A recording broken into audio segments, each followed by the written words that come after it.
చిన్న అనుమానం కూడా ఉంది. పాలు త్రాగుతూ వదిలి ఎందుకు వెళ్లారనే అనుమానమది. అది కూడా నీవు ఊహించుకుంటున్న ప్రమాదానికి సంకేతం కాదమ్మా. పాలు త్రాగుతూ ఉండగా అతనికి కావలసిన వారు కనిపించడమో వారిని వెంబడించడమో జరిగి ఉంటుంది. డ్యూటీ కన్నా పాలు త్రాగడం ముఖ్యమని మా అధికారులు భావించరు. ఎవరైనా దాడి చేస్తే ఆ గుర్తులు అక్కడ కనిపిస్తాయి. వదిలి తనంతట తానే వెళ్ళిపోయారు కనుక ఇన్వెస్టిగేషన్ పనే అని మనం నిర్ధారించుకోవచ్చు అని వివరించారు. మరి కాసేపు ఓదార్చి ఎస్ఐతో కలిసి వెళ్ళిపోయారు ఎస్పీ. కిట్టుని చేతుల్లోకి తీసుకుని ధైర్యాన్ని కూడా తీసుకునేందుకు ప్రయత్నిస్తోంది తులసి. ఈ నిండు పున్నమి శాశ్వతం కాదు. ఈ పండు వెన్నెల శాశ్వతం కాదు. క్షణాలను జారిపోనివ్వకు.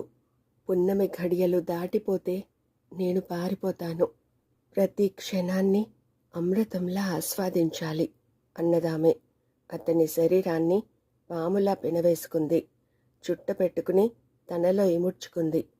దశాబ్దాల పాటు విరహంతో నిలువరించుకున్న మనసు తాపం తీర్చుకున్నట్లు గాఢమైన పరిష్వంగాలను అందించింది. శివరాజ్ ఉక్కిరిబిక్కిరి అయ్యాడు. తనని తాను మరచిన స్వాప్నికమైన స్థితిలో తలమునకలయ్యాడు. పూర్వజన్మ స్మృతులు మేల్కొంటున్నాయి. ఈ చోటుకు నన్నెందుకు తీసుకువచ్చావు? కసి తీర్చుకోవడానికి ప్రియతమా. ఈ కసి ఈనాటిది కాదు. అందుకోసం ప్రేమ నటించాలా? ఇది నటన కాదు. కసి అంటే ద్వేషం కాదు. 3 దశాబ్దాల పాటు మనసు పొరల మాటున దాగి ఉడికించిన ప్రేమ తాపంగా తమకంగా మారింది. అదే కసిగా ఈనాడు నీ మీదకి దాడి చేస్తోంది అంటూ కసిగా నవ్వింది సర్పసుందరి. అలా నవ్వుతున్నప్పుడు పెదవులు అందంగా వంపు తిరిగినాయి. కనుబొమ్మలు మన్మధుడి చేతి విల్లులా పైకి లేచి వంపు తిరిగాయి. ఆ విల్లు నుంచి గురి తప్పక జారి వచ్చి గుచ్చుకుంటున్న బాణాలు నాగభామిని కంటి చూపులే. ఆ చూపులు అతన్ని తాకినప్పుడు గుండెల్ని వేడెక్కిస్తున్నాయి, గుబులు పుట్టిస్తున్నాయి.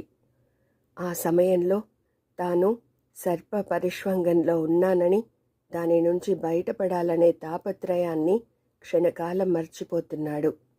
వివసుడైపోతున్నాడు. ఒక స్త్రీలో ఆకర్షణ ఉంటుంది, ఎంతో వశీకరణ శక్తి ఉంటుంది.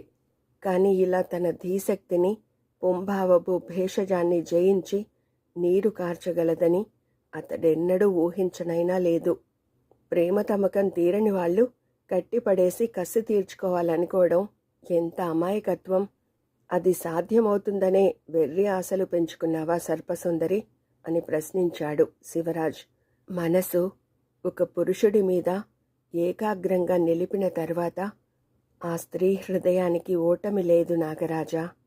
నా పేరు నాగరాజు కాదు, శివరాజ్. శివుని ఆభరణమే కదా నాగరాజు. పేరులో ఏమి పెన్నిధి ఉన్నదోయి. నా మనసు అలా భావించింది కదా, ముచ్చట తీర్చుకోనివ్వు. ఒకరిని మరొకరు అనుకోవడం ముచ్చట ఏమిటే మూర్ఖురాలా. ఆత్మలు ప్రాణులుగా అవతరించే ముహూర్తాన గత స్మృతులను జీర్ణ వస్త్రాల వలె విడిచి క్రొత్త యోనులను ప్రవేశిస్తాయి ప్రియతమా. ఆనాటి నా మనోభవుడు, నా చెలికాడు, నా ప్రియుడు ఈనాడు మానవ యోని నుంచి ప్రభవించినాడు. అయినా నీవు నీవే, ఆనాటి నా ప్రియతముడివే. ఆనాడు సర్పరాజుగా తమకం తీర్చావు. నీవు మనిషిగా అవతరించావు. ఆ తమకం తీర్చుకునేందుకే ఈ రూపాన్ని పొందాను నేను. అందుకే ఈ ప్రయత్నము. యోగి సమాధి చాలిస్తే నేను ఈ శరీరాన్ని చాలించి సర్పంగా మారిపోతాను. ఈ అమృత ఘడియలను జారిపోనివ్వకు. అతన్ని మరింత గాఢమైన కౌగిలిలో ఉక్కిరి బిక్కిరి చేసింది నాగభామిని. మృదువుగా ఆమెను ప్రక్కకు ఒత్తిగించినాడు శివరాజ్. ప్రేమ స్రవంతులు 2 హృదయాల నుంచి స్రవించాలి. అవి సంగమించాలి. ఒక చేతితో చప్పట్లు కొట్టగలవా? సుందరి, నన్ను అర్థం చేసుకోవాలని ఎందుకు ప్రయత్నించవు? ఇంత స్వార్థం ఎందుకు? నీ గురించి మాత్రమే నువ్వు ఆలోచిస్తున్నావు.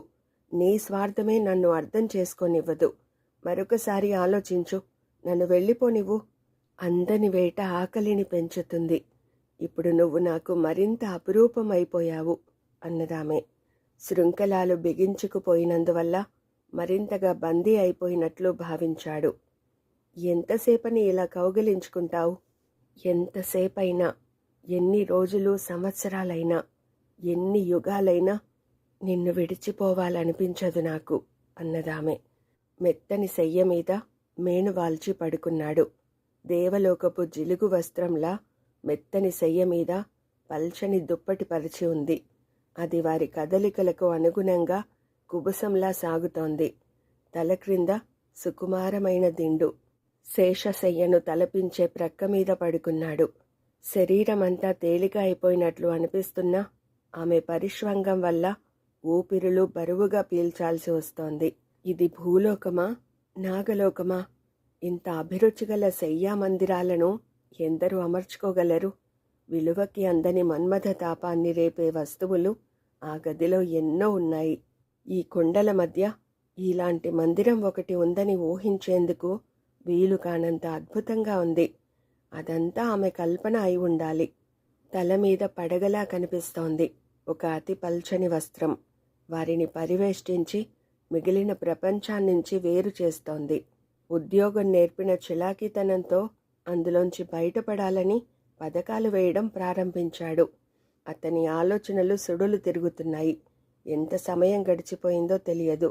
గాఢంగా అతన్ని కౌగిలించుకున్న సర్పసుందరి హఠాత్తుగా తన పట్టు సడలించింది. ప్రియతమా, నన్ను నిరాశపరిచినావు. తెల్లవారుతోంది. యోగి సమాధి నుంచి బయటపడేందుకు సమయమైంది. తిరిగి అతడు సమాధిలోకి వెళ్లేంత వరకు నేను పాముగానే ఉండిపోవాలి. వియోగం అనివార్యం అన్నదామె ఆతృతగా. యోగి సమాధిలోకి వెళ్ళటానికి నీవు స్త్రీగా ఉండటానికి సంబంధమేమిటి? నీ మాటలు వినేందుకే చాలా విడ్డూరంగా ఉన్నాయి అని ముఖాన్ని మరోవైపుకి మరలించుకుని తిరిగి నవ్వడం ప్రారంభించాడు. అంతా నిశ్శబ్దమే ఆవరించింది. ముందుగా ఒక స్త్రీ ప్రసవ వేదన పడుతున్న ఆర్తనాదాలు వినిపించాయి. ఆ తర్వాత ఒక పాము గ్రుడ్లు పెట్టేందుకు పడుతున్న అవస్థ తాలూకు హిస్ హిస్లు వినిపించాయి. ఆ బుసబుసలు విని అతడు తల తిప్పి చూశాడు. అందాల సర్పసుందరి ధరించిన పాము కుబుసంలాంటి వస్త్రాలు, ఆమె ధరించిన ఆభరణాలు అక్కడ కుప్పగా పడి ఉన్నాయి. చేతన విహీనమైన పాంచభౌతిక శరీరాన్ని విడిచి నిర్లిప్తంగా వెళ్ళిపోతున్న మహామాయ కుండలినిలాగా వాటి మధ్య నుంచి వెళ్ళిపోతున్న కృష్ణ సర్పం అతని కంటపడింది. అది గది మధ్యలో ఉన్న తంపరాశి లాంటి ఒక కలుగులో తలదూర్చింది. క్రమంగా నడుము, తోక అంతా అదృశ్యమై రంధ్రంలోకి వెళ్ళిపోయింది. తల విదిల్చి అమితాశ్చర్యంతో లేచి నిలబడ్డాడు శివరాజ్. తనను అలా తెచ్చి తమకంలో బంధించిన సుందరి తమకం తీరకముందే సర్పంగా మారిపోయిందని గ్రహించాడు. తిరిగి ఆమె వచ్చేందుకు ఎంతో కొంత సమయం పట్టవచ్చు. కాళ్ళు చేతులు విదిల్చి లేచి నిలుచున్నాడు. అప్పుడప్పుడే చెర నుంచి విముక్తుడైనట్లుగా ఒళ్ళు విరుచుకుని హాయిగా ఊపిరి పీల్చుకున్నాడు. గడియారం వంక చూసుకున్నాడు. 6:30 గంటలైంది. తెల్లవారిపోయిందన్నమాట. అంటే ఆమెతో తాను 6 గంటల సమయం గడిపాడు. 6 క్షణాల్లా గడిచిపోయినాయి. ఇక్కడి నుంచి బయటపడ్డం ఎలాగా? ఆమె చెప్పిన మాటలన్నీ జ్ఞాపకం వస్తున్నాయి. యోగి సమాధి చాలించిన తర్వాత ఆమెకు స్త్రీ రూపం ఉండదు.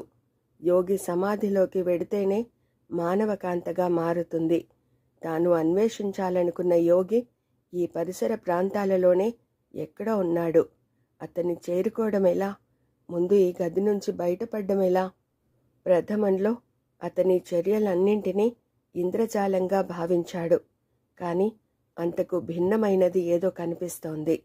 తిరిగి అతడు సమాధిలోకి వెళ్లేందుకు సమయం పట్టవచ్చు. పరిస్థితిని జాగ్రత్తగా విశ్లేషిస్తే అతడు పగటిపూట మామూలుగా ఉంటాడని, రాత్రి సమయాల్లో సమాధిలోకి వెడతాడని అర్థమవుతోంది. ఈ అవకాశాన్ని వినియోగించుకుని ఈ చోటు నుంచి బయటపడాలి.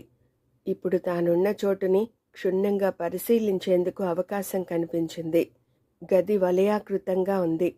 ఖచ్చితంగా చెప్పాలంటే ఒక పుట్టలోపలి భాగంలా కనిపిస్తోంది. గదికి కిటికీలు కానీ వాకిళ్లు కానీ లేవు. గాలి వెలుతురు ధారాళంగా వస్తున్నాయి. చుట్టూ మట్టి గోడలకు ఏదో మెరుగుపూతలు పులిమినట్లు కనిపిస్తున్నాయి. అతడు గోడ నుంచి ఓ చిటికెడు మట్టి తీసి చూశాడు. నిస్సందేహంగా జిలుగు వెలుగులు చిమ్ముతూ నూనె మెరుగులు రాచినట్లున్న పుట్టమట్టి అది. ఈ సర్పసుందరి తనని ఒక పుట్టలోకి తీసుకువచ్చి బంధించిందా? ఆమె సర్పంగా మారి ఓ కలుగు నుంచి వెలుపలకు వెళ్ళిపోయింది. కాని తాను బయటపడడం ఎలాగన్నది పెద్ద సమస్య. సమాధానం లేని ప్రశ్న అది. గది సువిశాలంగానే ఉంది. అందమైన అలంకరణలు ఎన్నో ఉన్నాయి. పైనుంచి విద్యుత్ దీపాల వంటి మణిదీపాలు కాంతుల్ని చిమ్ముతున్నాయి. ఒక వెదురు కర్రల బల్ల మీద పాలు, పళ్ళు ఎన్నో రకాలున్నాయి.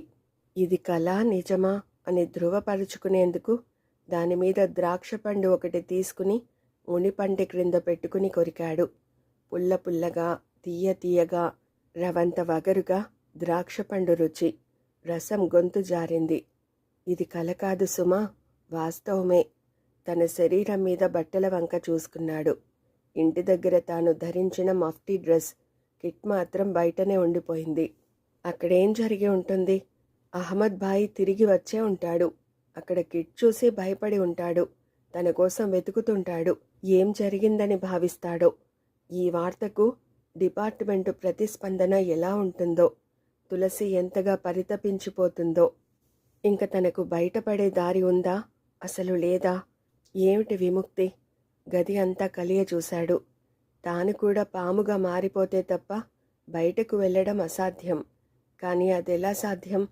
ఉండేందుకు చాలా మంచి చోటు. ట్రైనింగ్లో తాను పొందిన అనుభవాలను స్మరించి ఆ గదిని క్షుణ్ణంగా పరిశీలించడం ప్రారంభించాడు. అది శత్రు కేంద్రం కాదు, శృంగార శయ్యా మందిరం. అందుకు సంబంధించినవే ఎక్కువగా ఉన్నాయి. పన్నీరు, గంధం, కస్తూరి, పూలదండలు. గదిలోని పూలదండలన్నీ లావుపాటి దారపు పోగుల వంటి గడ్డి నారతో తయారు చేయడాన్ని గమనించాడు. మరో మూల పొడవైన పాము కుబుసాలు కనిపించాయి. 16 అడుగుల పొడవున్న కుబుసాలు.